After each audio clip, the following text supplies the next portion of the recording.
Hello, everyone, and welcome to George's kitchen. So this is my house. It's a very bright and sunny day outside, as you maybe can see.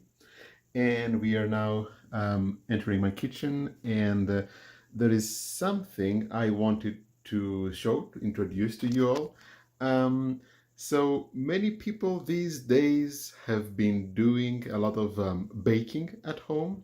So they have been making things, they have been um, making cookies, making muffins, making bread at home.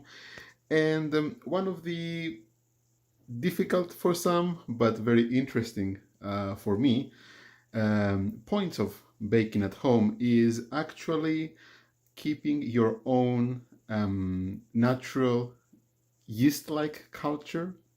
So in Japanese, you might call it tennen kobo, and in English, we actually call it sourdough.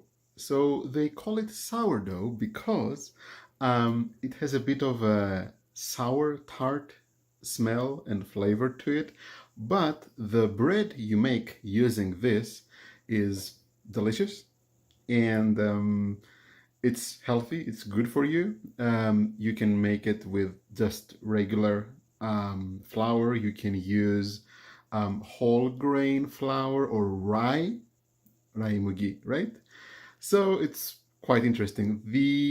Let's actually take a look at it right now. And this is the dining table. And this is my jar of sourdough. Now, sourdough is made using natural yeast that exists in the air. We don't use dry yeast for this. And as you can maybe see,